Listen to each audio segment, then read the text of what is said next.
We're all here to help each other get through this thing, whatever it is. Well, what this is a presentation on our work looking at data and movies, and the Academia Award goes to our research question: how can business design customized products or services that actually reflect customer preference? So let's try and do that for film, because that's an interesting area. But we were driven by this idea of personalization using data. And can we do that for film? That's a nice area to play with.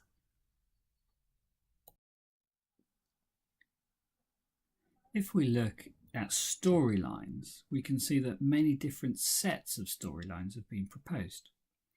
So Foster Harris in 1959 proposed that there are actually only 3 stories, and they're all centered on the fortunes of a central character who may be virtuous, who may be selfish, or may be struck by fate. Now moving on, we found 7 basic plots were proposed by both Abbott and Booker. Tobias ups the ante with 20 master plots, which again, quest, underdog, metamorphosis. And then we moved to George Belletti, who in 1921, inflationary times back then, found 36 different plot lines.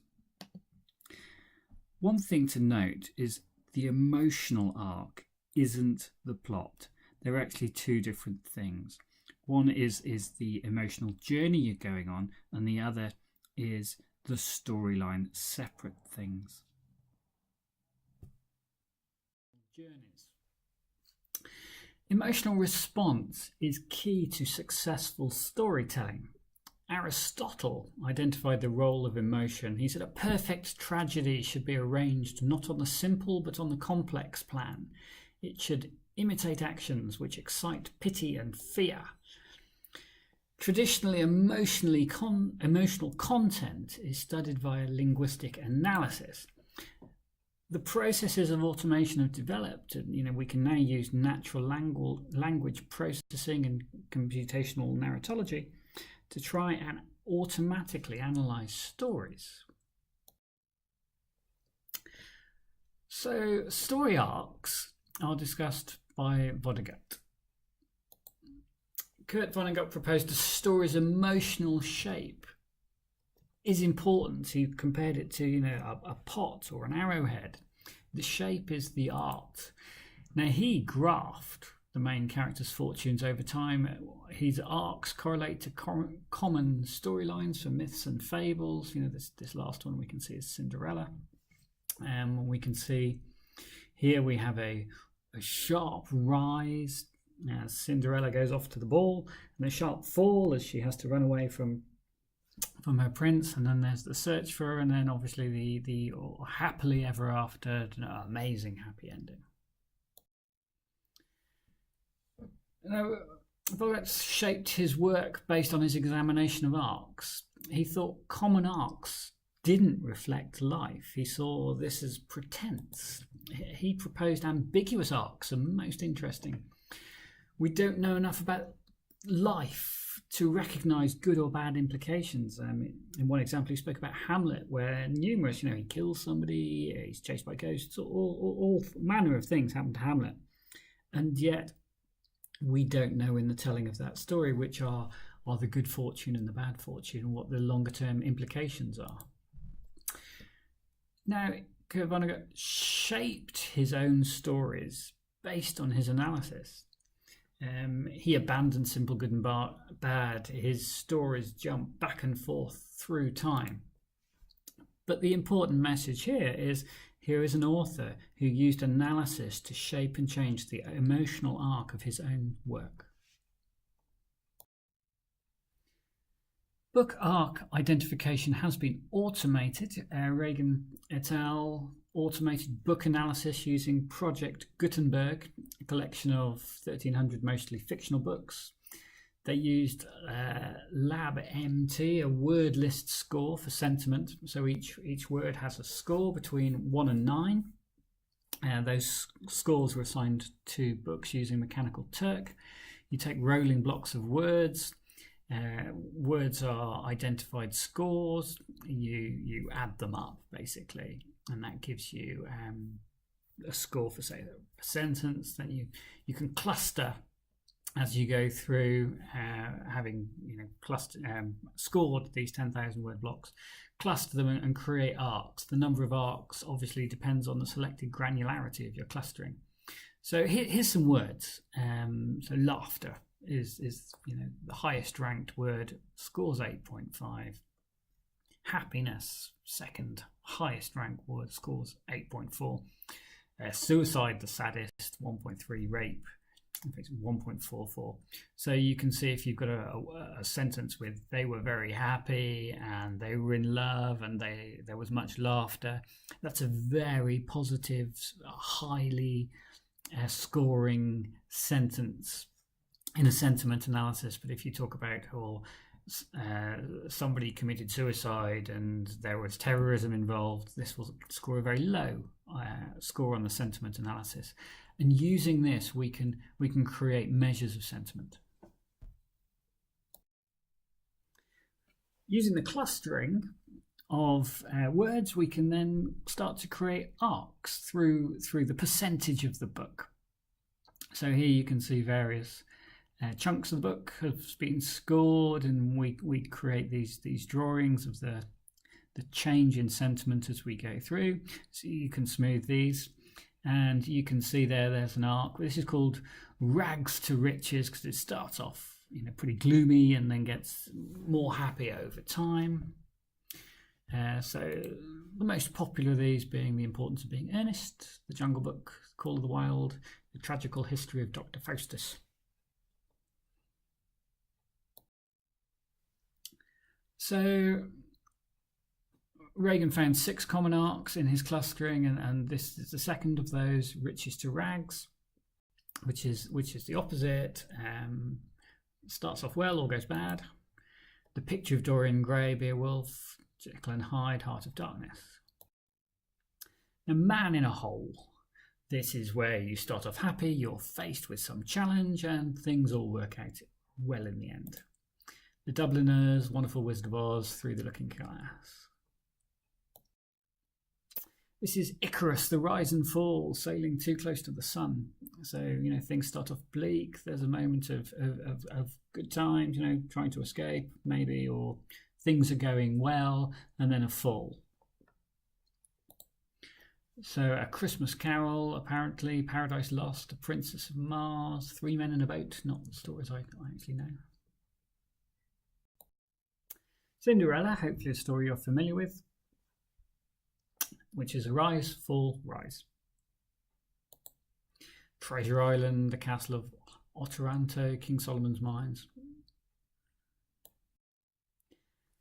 And Oedipus, which is a fall followed by a rise followed by a fall. Frankenstein being the most famous example there. So this is Regan's analysis. The 6 arcs that he found, and what I've given you there is the example book with the single most downloads, and the book that is the most representative in terms of its mathematical coefficient matching that particular curve. So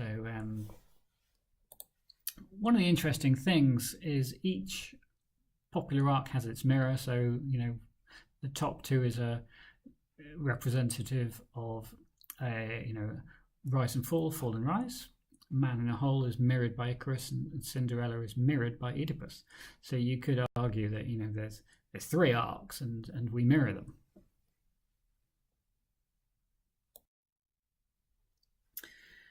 These, in terms of the literature, are the most popular. So Man in a Hole, Oedipus, and Icarus.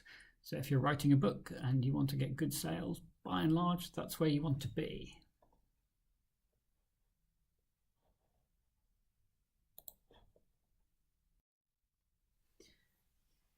Now, Chu and Roy have done sentiment analysis for film, and they used both audio and video.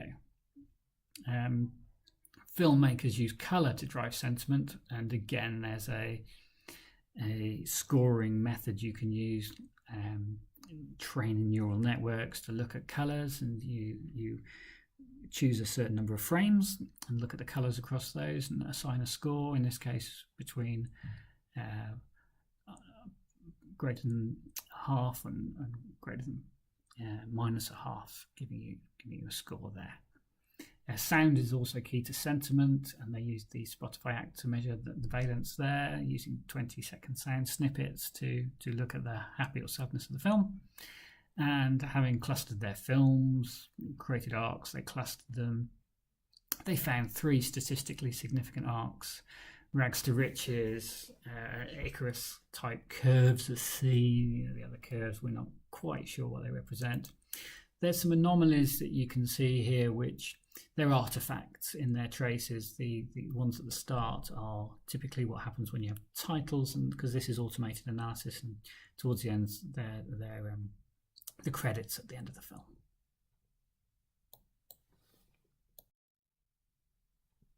So our approach, we were seeking to link data to show which films are best. Now, best is a wide term here.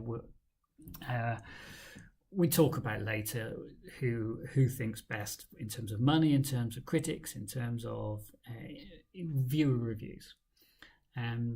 Back to our research question: how can business design customized products or service that accurately reflect consumer preference? Well, we assume that in film, books are often made into films, so maybe we'll see these 6 clusters.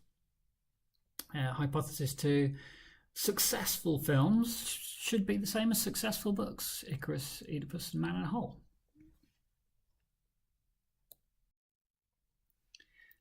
So as I mentioned, we combine multiple data sets to get script and different measures of film outcome. So we extract subtitles, which gave us 27,000 unique subtitles in English. We then looked at budgets and revenues and matched that data set. That gave us 9,000 films.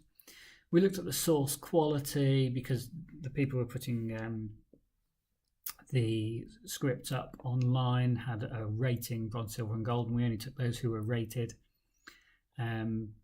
So we ended up with 6,000 records there, 6,174, when we made sure that they were at least 10,000 characters long.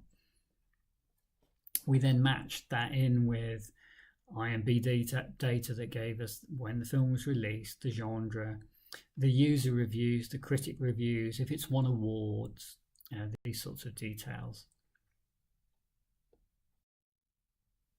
So to analyse, we did something subtly different to the others. We split the script into sentences. The valence was calculated by assigning each word a given value, -1, +1, using the NNL library. The sentences were scaled from -1 to 1. We then used a transform to generate these curves. The curves were generated when we look at the runtime in the film, and we effectively say it's 0 to 100%. So it doesn't matter if there's different run times. We look at the change in emotion over the time. So we used, having generated our arcs, we used k-means clustering. And k equals 6, we find 6 arcs, all significant. So our first hypothesis is confirmed.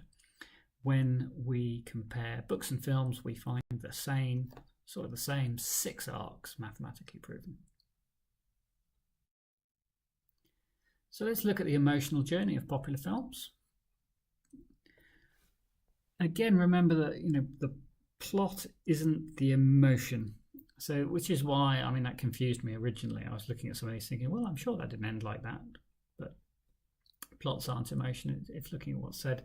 So there they are, rags to riches, Shawshank, Groundhog Day, riches to rags, love story, Man in a Hole, The Godfather Departed, Icarus, Mary Poppins, Cinderella, what's that? Rushmore, Babe, Oedipus, All About My Mother, As Good as It Gets.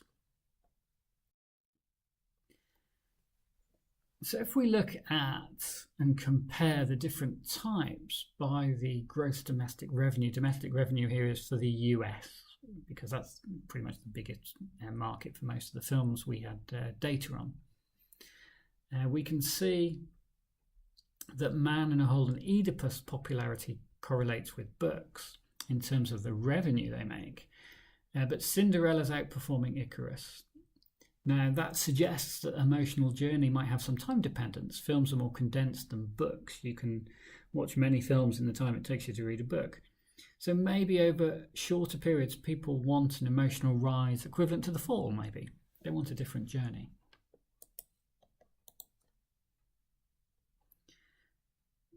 This means we reject hypothesis 2. Film and book success isn't the same. So what film to make money on? If you want to make money, what do you make? So we looked at compound effect of genre and emotional arc on domestic revenue. It was regressed. And what we see is, you can see from this chart, Man in a Hole film arc gives a mean increase in domestic revenue of 6 million. Riches to Rags gives a decline in 3 million on average there. So if you're making or funding a film, your best bet is probably going to be Man in a Hole. You're more often to be successful, but you've got to pick your genre there. You can see, comedy, Man in a Hole, comedy, that looks like a winner to me. Riches to Rags, comedy, looks like you're going to lose your shirt on that one. That's a -5. Well, how much should you spend? Budget positively correlates to revenues for all arcs. For all but Oedipus, coefficients are close to 1, meaning that if you spend $1 more on your budget, you get $1 back. Does total budget matter? Well, again, you have to pick your arc. Man in a Hole looks like it's more difficult there. It's mostly 1-to-1. Icarus type films, you can spend $5 to $10 million.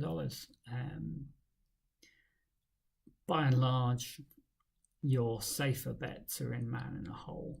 But Icarus, at low budget, looks like you could make some good returns there. So that's interesting and quite nuanced. Effectively, what it's telling us is big budgets are no guarantee of success, but money and arc choice helps. What do critics and viewers know? Typically, when we're designing products and services, we'll go and ask experts, or maybe our own customers. Well, in this case, critics' scores link to Riches to Rags stories.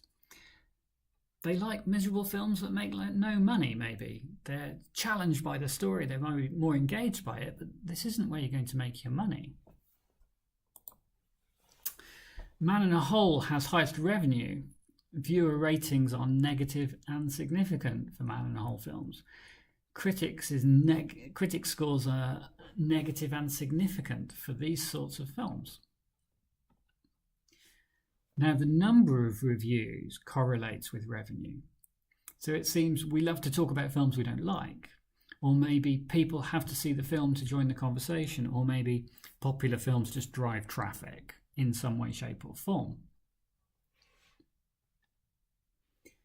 Now, Oscars do correlate to revenue, but you have to be careful with these interpretations. As you know, you give an award like an Oscar and everybody sees it, and then people maybe choose to go and see the Oscar film, and that data is showing the reaction to the Oscar, not the predictive power of the Oscar. So in summary, analysis shows that we can select or design to customer preference. Experts and customers aren't necessarily the best people to ask. Detailed market analysis is required. Understanding emotional arcs of stories is helpful. say you're commissioning a film, then automation may help you sift. Authors may alter their text to better meet an arc. Or if you're investing in a film, pick your budget, genre, and know your arc. Vonnegut proposed ambiguous arcs are the most interesting. Now, our analytics would force or assign ambiguous arcs to a group because it's clustering, it's using a mathematical formula. Analysis has its limits, and the training sets we use, those people's opinions that judge the impact of a particular award, really drive all this analysis. So there are limits to the analysis. You've really got to understand the method and really get into the detail of how it was done. And remember, there are these ambiguities that the analysis won't be able to pick up, and they could be really successful. And this is the Andrei Tarkovsky.